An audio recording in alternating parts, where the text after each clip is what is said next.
Hey everybody, welcome to another installment of BrickWall Reviews. I'm Dave, and for some reason, the camera gag is back, which means I'm back with fighting with my camera and just trying to get a good angle. I don't know. It's good enough. It'll work. There we go. Perfection. Okay, so first of all, everybody, I want to say Happy Black History Month, which is a statement that, for me, is kind of strange to say Happy Black History Month. I don't know why it's so weird for me to say. I've never been one to say Happy Black History Month, but it's Black History Month, and it's a time to celebrate all types of Black excellence across the board. And so that's pretty much all that needs to be said there. Um, Tonight, yes, it is a regular review night. Sam has the night off this week. So I decided to still kind of push with this video. We came up with this idea earlier in the week, and I knew I wanted to, we both thought it would be really interesting to do. So, I kind of told her I would handle kind of like this first part of it in terms of talking about what makes a good Black film. This is a layered concept too. So in a way, well, you'll see. Some surprises coming up with this one. I think that I do want to try to pull off.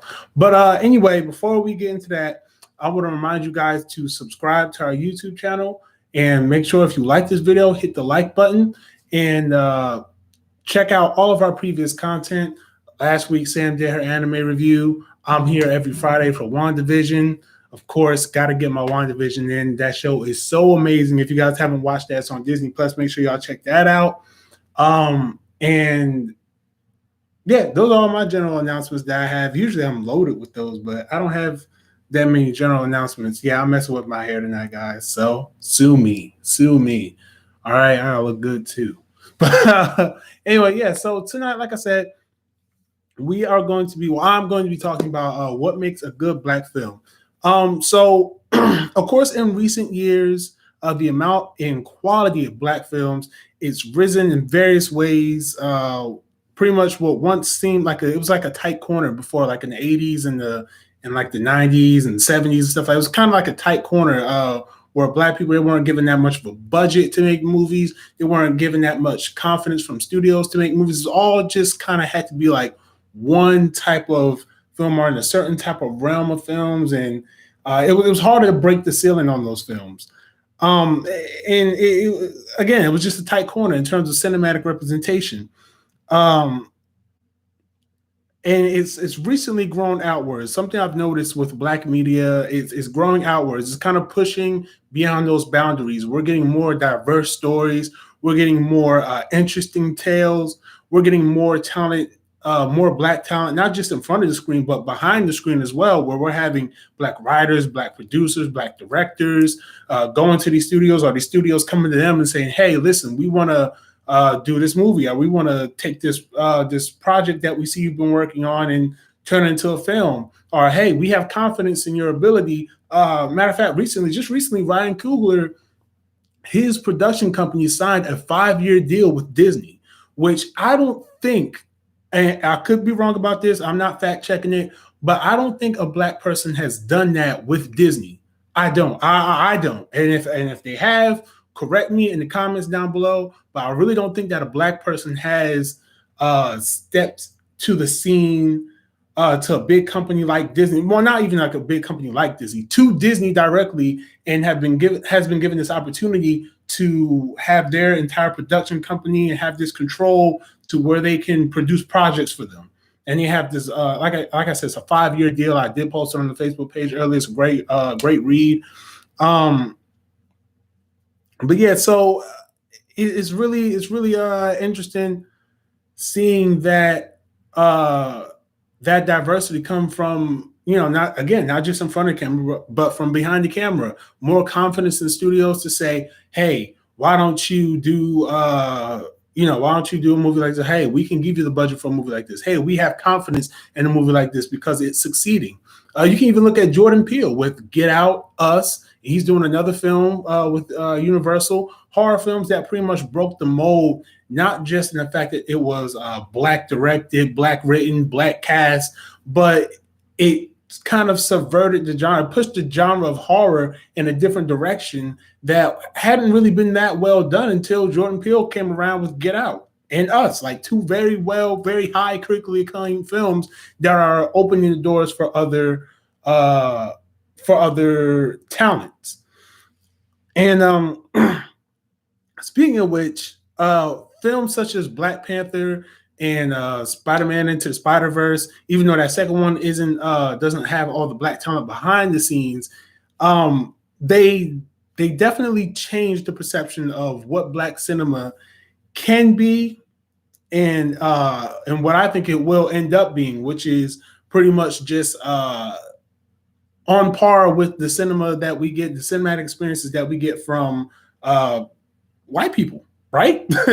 And those two stories in particular, I want to mention because they are, we all know Black Panther was a cultural phenomenon. It was one of the first times that as a matter of fact, I'm going to say it was probably one of the first times ever that so many black people showed up to see a film in the movie. I'll definitely touch on that later too.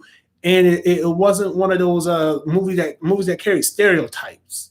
And again, those are all things I'm going to touch on definitely in this here video. But it definitely brought up a lot of the positives. It brought a lot of the pros, a lot of the good things about black culture, about black people, about the black experiences. Even though it may have been set in a fictional world, it was still that positive and that high point of black. And Spider-Verse, it showed that, you don't have to be Peter Parker to wear a mask. Of course, this was like the central message of the film. But, anyone can wear a mask. You can be anybody. You can be that black kid. You can be a Hispanic kid. You can be the Asian kid that wears the mask of Spider-Man. Spider-Man is not the identity of the person, but the entity. I hope I'm saying that right.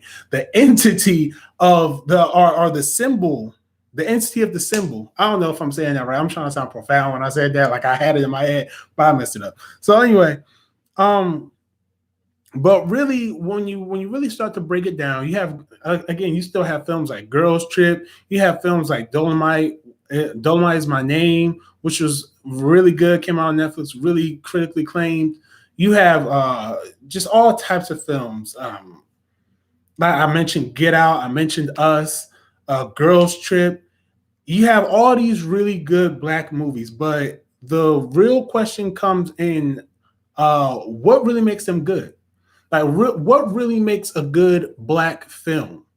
And so that's what I'm going to touch on today. And I'm going to kind of touch on recent films like in the 2010s and so on, because those are films that I've seen more of. I haven't really seen a lot of the 80s films, a lot of the 90s films. I haven't really seen a lot of those. That's more up Sam's alley. So I'm going to say to be continued on that part.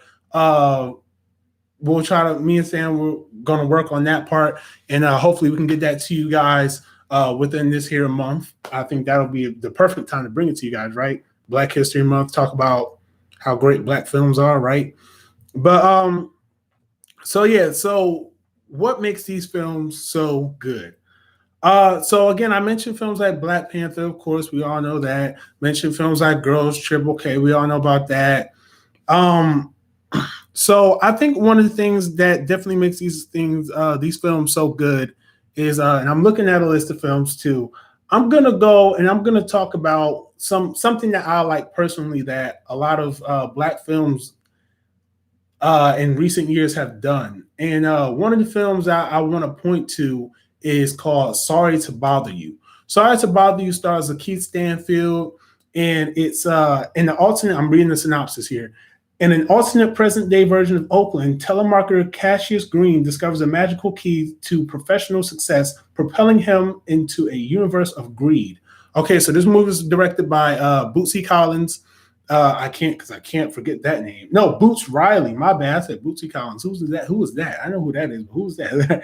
It's directed by Boots Riley. And it has such an amazing class. It has a very getting tongue-tied. Slow down. It has an amazing cast with it, and I love the story. The story is so out there. It's a really out there story, and it has this really crazy twist at the end.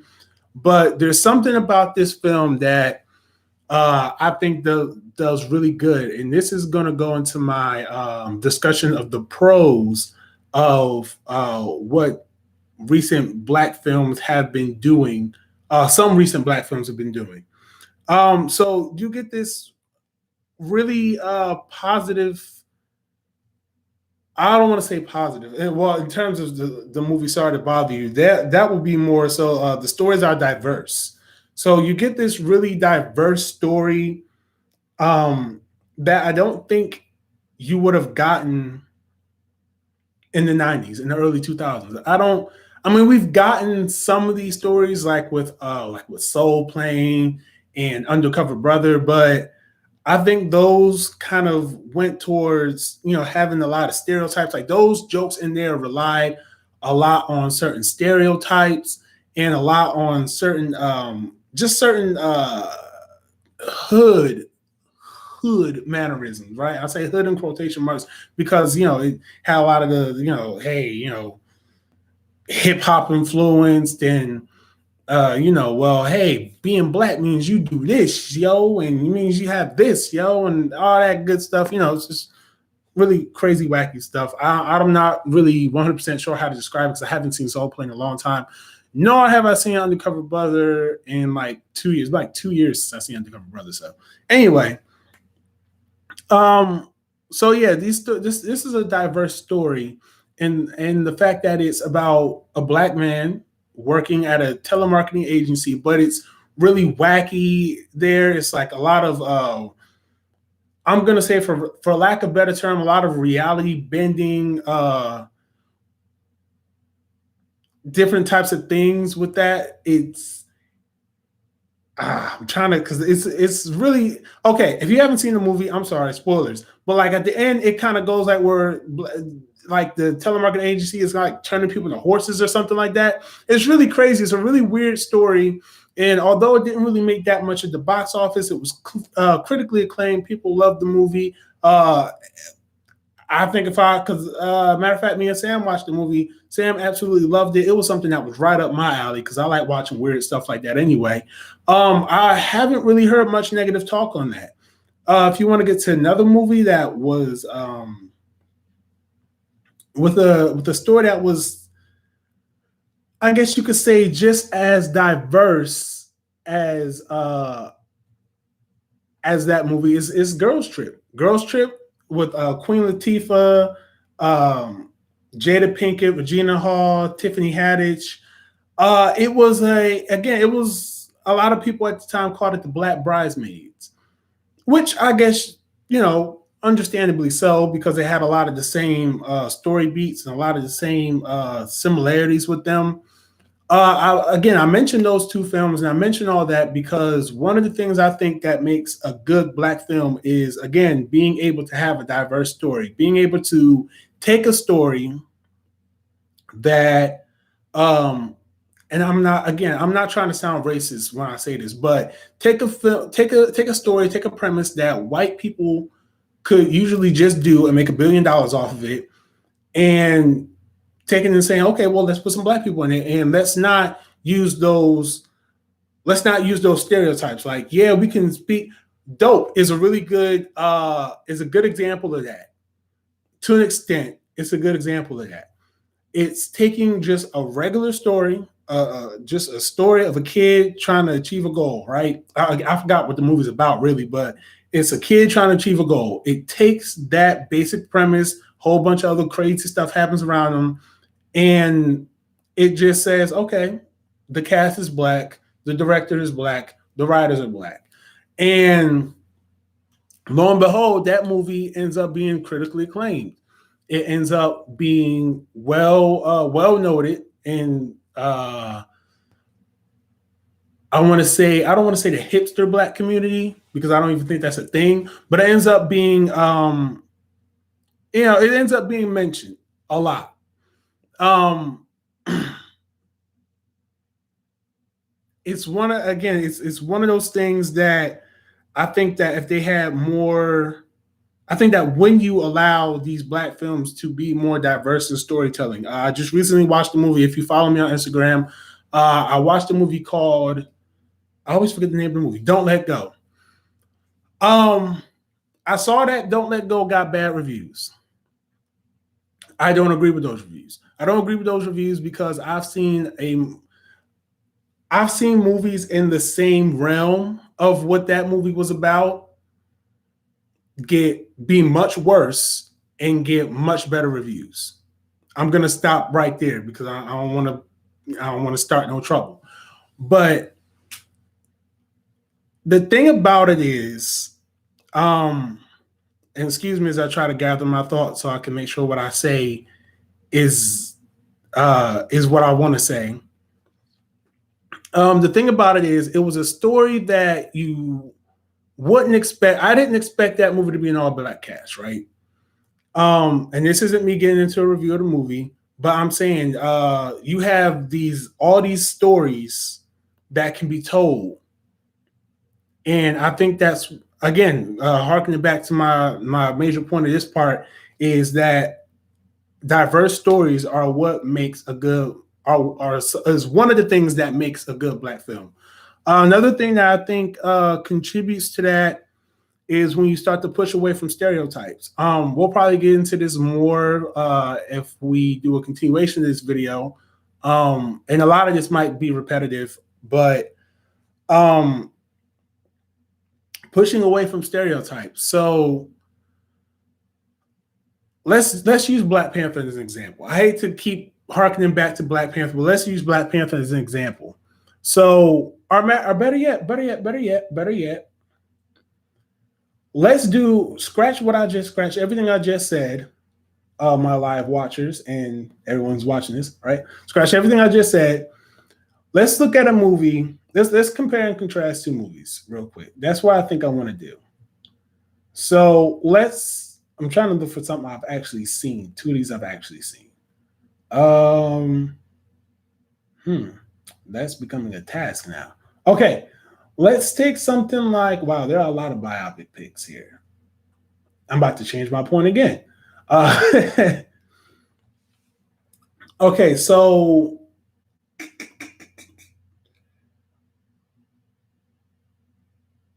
let me scratch my point again. So I think a perception of what may make a good black film is, well, to Hollywood is like, okay, everybody loves an oppression story, right? Everyone loves to see, oh, you rose out of the ashes against everything that was holding you back. You decided to prevail forward and you changed the world, not just for yourself, but everyone just like you. I do not think that those stories make good black films. I don't. Looking at films like you have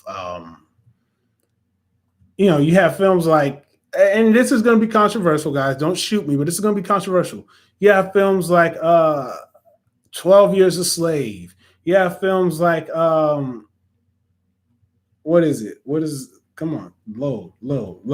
You have films like I'm right there, like Mudbound. You have films like like I hate to say it, like Selma and Marshall, like films that focus on these historical figures, and then films that focus on, like the slavery and stuff like that. I understand that's a part of something, a part of the, ethnic. There, speaking from a Hollywood executive's point of view, a non-black Hollywood executive's point of view. Oh, it's about their struggle. It's about how they rose, how they've risen to this point in their country. This it has to make a good film, right? No, it does not make a good black film. It doesn't, because I think, especially now and moving forward, especially with some recent films that I've seen starring black people and et cetera, it's just we don't need that reminder. You know what I mean? Like, we don't need that reminder that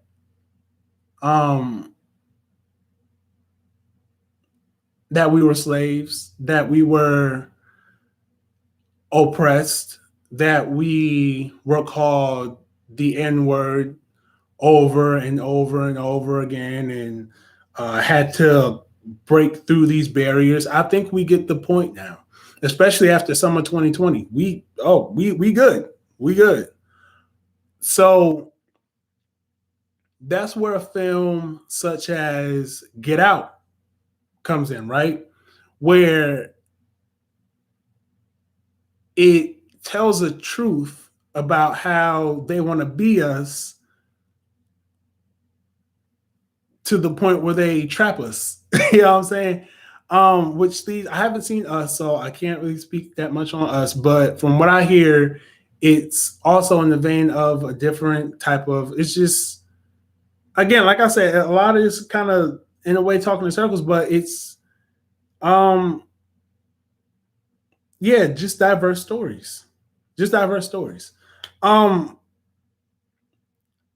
I mean, like I said, in recent years, there has definitely been an an increase of original films starring Black people, and just allowing Black people to break the mold. And like I said, this is potentially part one of something. If it's not part one, then this is all you're getting. But moving forward, I see in the media and in cinema and everything, I see a surgence of Black stories being told to where it's not based on an event, it's not based on trauma and oppression. It is based on, you know, we're equal, we're just as smart, we're just as good. And I think that's what makes a good Black film, is not being afraid to move away from those things and being willing to show a story, present a character, present a group of characters, present a group of protagonists, however you want to put it, present something that we don't see ourselves in. And at its core, that is what I think makes a good Black film.